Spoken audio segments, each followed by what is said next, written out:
warahmatullahi wabarakatuh. Perkenalkan, nama saya Asri Wahyuningrum dengan nomor NIM 2012231034.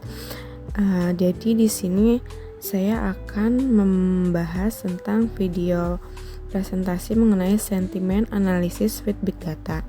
Jadi pada video kali ini akan membahas secara mendalam dalam dua hal utama, yaitu yang pertama kita akan mengenal apa itu NLP atau Natural Language Processing. Lalu yang kedua akan mengkaji studi kasus mengenai bagaimana sentimen di media sosial bisa dianalisis menggunakan pendekatan berbasis big data.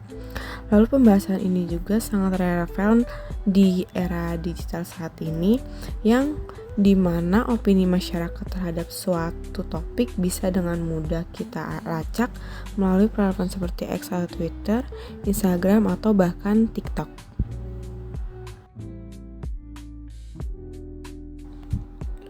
Lalu selanjutnya ada pembahasan sentimen analisis. Jadi apa sih itu sentimen analisis? Jadi sentimen analisis atau analisis sentimen merupakan proses yang digunakan untuk memahami opini atau perasaan seseorang terhadap suatu subjek. Biasanya juga analisis ini dilakukan dengan memproses teks, baik itu dalam bentuk ulasan produk, komentar media sosial, atau tanggapan survei. Lalu tujuan utamanya itu untuk mengklasifikasikan apakah opini tersebut bersifat positif, negatif, ataupun netral. Lalu teknik ini juga telah menjadi alat penting di berbagai sektor. Misalnya dalam dunia bisnis, perusahaan menggunakan sentimen analisis untuk mengevaluasi respon pelanggan terhadap produk mereka. Di dunia politik juga analis bisa melihat bagaimana respon publik terhadap kebijakan atau pidato tertentu. Humans have expressed themselves using natural language for thousands of years and have written down their thoughts and feelings. Recent technological advances enable the automation of analyzing and extracting information from written language. Sentiment analysis deals with the classification of opinions or emotions in text. You can classify the emotional tone of the text as positive, negative, or neutral. The tone is not always so easy to classify, especially when the text contains slang or sarcasm, or the context changes the tone. Sentiment analysis is widely used across many applications to inform trading strategies and for market and health research, to name a few. It can empower businesses to make better decisions. For example, you can track user sentiment from the moment a product or feature is launched to make faster decisions on the future of the product. The data can come from social media, online reviews, and direct customer feedback. Imagine how much time and effort it would take to read and analyze all this data manually. So, can the process be automated? And how do you teach a computer to understand language with all its nuances and expressions and recognize human emotions in text? The main building blocks for automating sentiment analysis are data preparation and a classifier. Intricate language data must be converted to a structured format that the classifier can process. A common data preparation step is tokenization, that is, representing the input text as a collection of tokens. A token is a sequence of characters that is used for processing. Tokens are essentially the features that you feed into the classifier. How you prepare your data depends on the type and predictive power of your classifier. So, you might need to do additional pre-processing. Now that your text data is in the right format, you can choose a classifier that will be able to accurately predict sentiment. In rule-based sentiment analysis, the algorithm automatically labels the input data based on a set of predefined rules. Rule-based systems are simple to understand and implement. As simple as compiling a list of positive and negative words and then counting how many times these words appear in the text. More elaborate rule-based systems have been developed, but they still lack in flexibility compared to AI models. AI models are typically more accurate and are able to learn different explicit and implicit patterns in the data. A sentiment analysis model is built by a supervised machine learning algorithm. Similar to other classifiers, like those for image data, the model is trained with a large enough data set and the corresponding labels.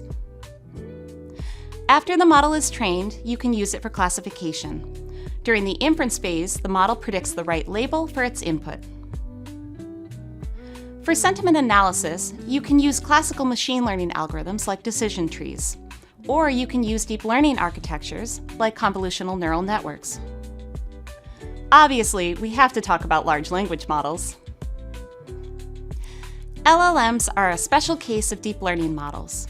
Well-known LLMs include BERT and GPT. Because of their underlying transformer architecture, they can capture complex relationships between words and nuances present in human language. So they are more likely to correctly classify emotions based on context. But how do you choose an AI model for your sentiment analysis task? LLMs have great predictive power and can yield very accurate results. However, they are large, as the name suggests, complex and require large amounts of training data. More training data means more training time and requires access to high-end hardware. A way around this is fine-tuning. It means tweaking a pre-trained model for a different task. Fine-tuning allows you to use a smaller data set to retrain a large model and still achieve great accuracy. For example, you can add additional layers to BERT and retrain it with a small dataset to perform sentiment analysis. But even with fine-tuning, you can't change the model size and complexity, and the decision-making process of a large model can be difficult to understand. Depending on your application, you could choose a simpler model or use techniques that help you interpret the decisions. Sentiment analysis automates classifying emotions in large text datasets. By leveraging AI, you can accurately classify emotions in difficult and diverse scenarios. You have many options of classifiers to choose from, depending on your requirements. Check out our AI video playlist to learn more about natural language processing, how to apply machine learning and deep learning, and how to use AI and MATLAB in engineering applications. Lalu selanjutnya ada pembahasan tentang mengapa sih kita ini perlu big data. Jadi mengapa itu kita perlu big data dalam sentiment analysis ini? Jawabannya cukup sederhana, karena data yang kita hadapi ini jumlahnya sangat besar. Tentu saja setiap detik jutaan data baru itu bermunculan di dunia maya. Misalnya seperti Twitter menerima lebih dari 500 juta tweet per hari. Jika kita ingin memahami opini publik secara menyeluruh dan dalam waktu cepat, maka kita tidak bisa hanya menganalisis beberapa ratus data. Kita juga butuh skala yang sangat besar. Jadi big data ini memungkinkan kita melakukan analisis dalam jumlah yang cukup besar secara otomatis dan dalam waktu yang cepat, termasuk melakukan filter, ekstraksi informasi, dan bahkan memprediksi perubahan opini publik dari waktu ke waktu.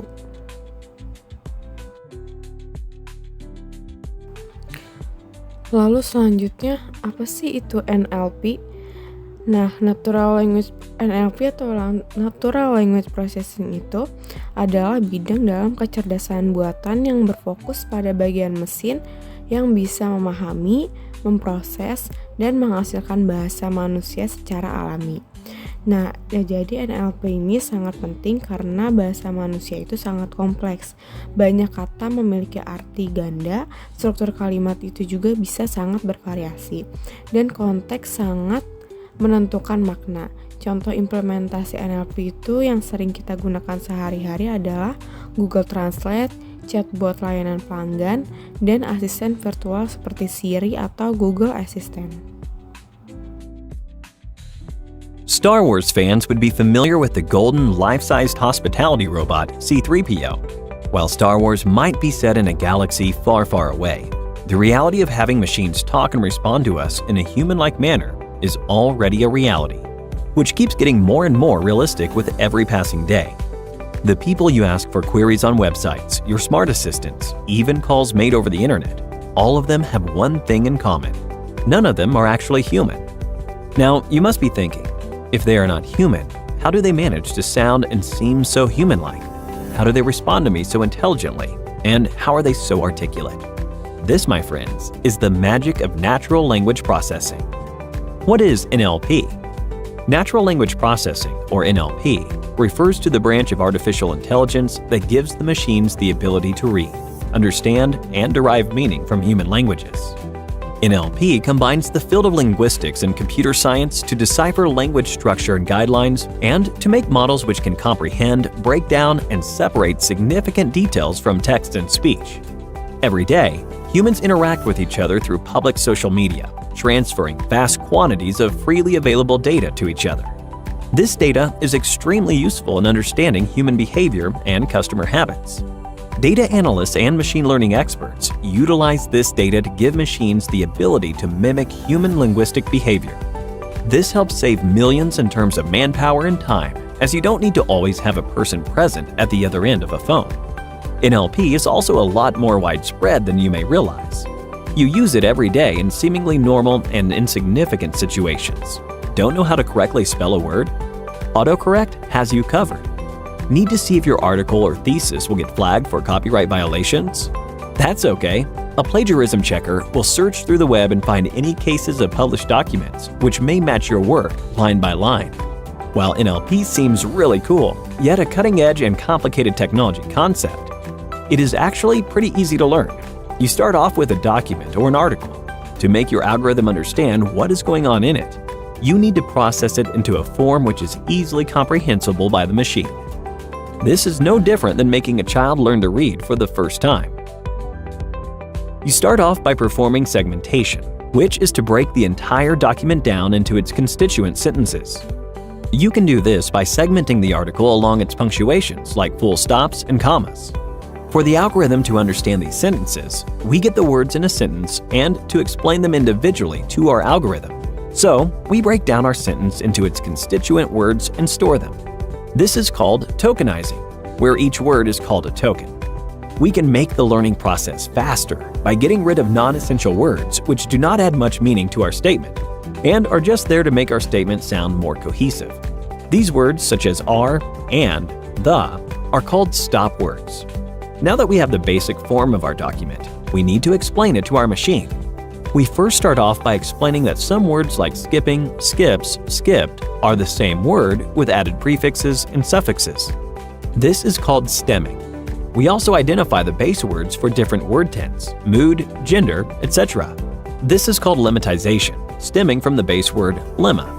Now we explain the concept of nouns, verbs, articles, and other parts of speech to the machine by adding these tags to our words. This is called part of speech tagging. Next, we introduce our machine to pop culture references and everyday names by flagging names of movies, important personalities or locations, etc. that may occur in the document. This is called named entity tagging. Once we have our base words and tags, we use a machine learning algorithm like Naive Bayes to teach our model humans sentiment and speech. At the end of the day, most of the techniques used in NLP are simple grammar techniques that we have been taught in school. Here is a question for you. Which of these NLP techniques is used to obtain words from sentences? A. Stemming. B. Tokenization. C. Lemmatization. D. Segmentation. Give it a thought and leave your answers in the comments section below. 3 lucky winners will receive Amazon gift vouchers. With the increasing demand for automated language solutions, companies are looking for NLP experts to join them and are prepared to offer highly lucrative salaries as well. If you want to learn more about NLP, you can check out Simplilearn's postgraduate program in AI and machine learning in collaboration with IBM. In this program, you will learn about frameworks like Keras and TensorFlow and get hands-on experience in deep learning to become a truly experienced AI engineer. That brings us to the end of this video on NLP. We hope you enjoyed this video.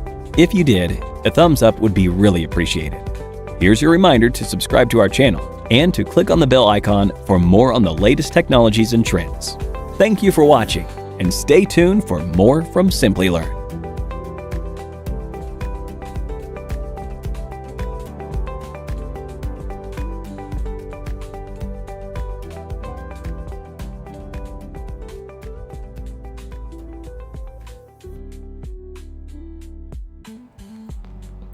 Lalu apa aja sih komponen NLP ini? Di komponen NLP ini ada 6 komponen, yaitu dalam NLP ini terdapat beberapa tahapan penting sebelum kita bisa sampai pada analisis sentimen itu. Yang pertama itu kita harus melakukan tokenization, yaitu memecah teks menjadi kata-kata kecil atau token. Kemudian kita hapus kata-kata yang penting seperti dan, atau, lalu itu melalui proses yang disebut stop words removal. Selain itu, kata-kata diubah ke bentuk dasar atau rootnya menggunakan stemming atau lemmatization. Ini juga penting agar analisis kita tidak terpecah oleh variasi kata seperti berlari, lari, dan pelari. Lalu kita juga bisa menandai fungsi kata kerja, kata benda, dan lain-lain melalui part of speech tagging dan mengenali entitas penting seperti nama orang, lokasi, atau organisasi melalui name entity recognition. Nah, lalu tahapan terakhir adalah klasifikasi sentimen itu sendiri. Nah, disinilah kita menentukan apakah sebuah kalimat bersifat positif, negatif, ataupun netral.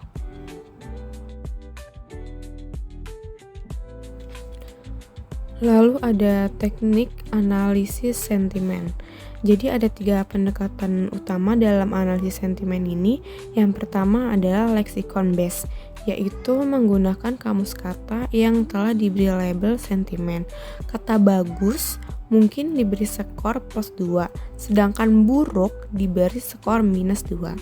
Yang kedua adalah pendekatan machine learning, di mana kita melatih algoritma seperti naive Bayes atau support vector machine dengan data latih berlabel untuk mengklasifikasikan teks. Lalu yang terakhir adalah pendekatan deep learning yang biasanya menggunakan neural network seperti LSTM atau transformer model seperti BERT yang mampu menangkap konteks kalimat secara lebih dalam dan akurat.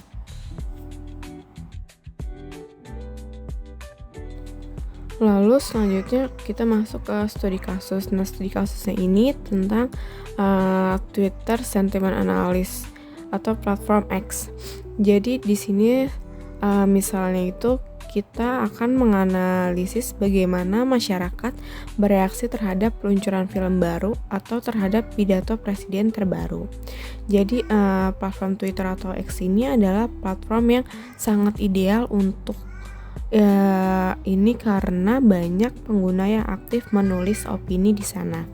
Lalu dalam studi kasus ini kita akan menggunakan bahasa pemrograman Python yang beberapa toolsnya itu yang digunakan antara lain Tweepy untuk mengambil data dari Twitter, TextBlob untuk menganalisis sentimen, dan Panda serta Matplotlib untuk mengolah dan memvisualisasikan data.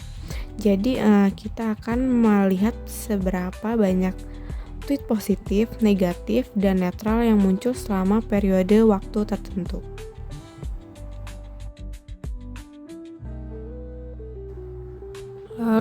Lalu selanjutnya ada alur proyeknya, yaitu langkah-langkah dalam alur proyek sentimen analisis ini cukup terstruktur. Yang pertama itu kita perlu mendapatkan akses ke Twitter API yang mengizinkan kita mengambil data dari platform mereka. Lalu setelah itu kita bisa menentukan keyword atau hashtag tertentu, misalnya seperti hashtag pemilu 2024 atau hashtag film A. Nah, data mentah yang kita ambil kemudian kita proses, dibersihkan, dan diubah menjadi bentuk yang bisa dianalisis. Lalu setelah itu per-processing selesai, barulah kita bisa menerapkan model klasifikasi untuk menentukan sentimen dari masing-masing tweet tersebut. Lalu akhirnya kita bisa membuat visualisasi seperti pie chart, word cloud, atau line chart untuk memahami bagaimana sentimen berubah dari waktu ke waktu.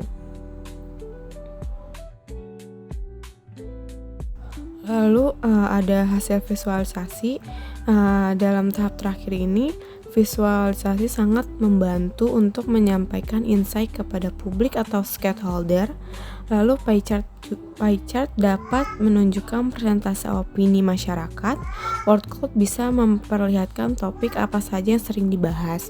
Misalnya, jika dalam word cloud muncul kata boykot, mengecewakan, kontroversial, itu bisa memberi sinyal kepada perusahaan atau lembaga terkait bahwa ada krisis opini yang sedang terjadi. Lalu line chart itu juga perubahan sentimen dari waktu ke waktu yang bisa saja berubah.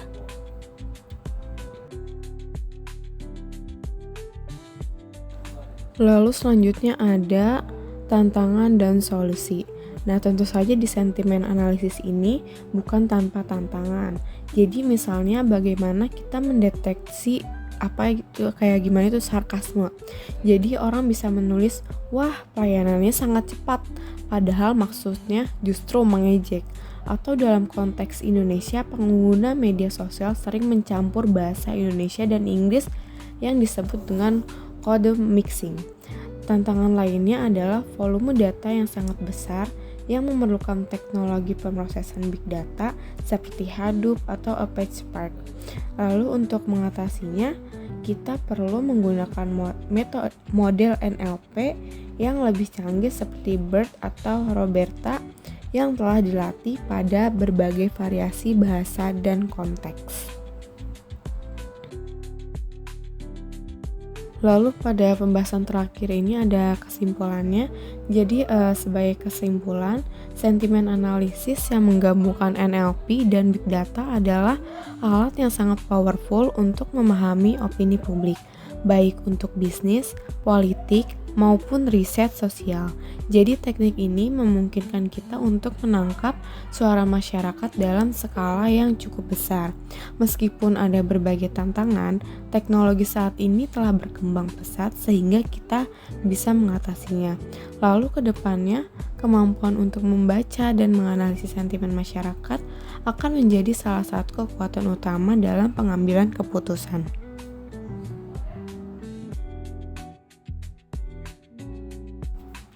Sekian video yang saya sampaikan, kurang lebihnya mohon maaf. Wassalamualaikum warahmatullahi wabarakatuh.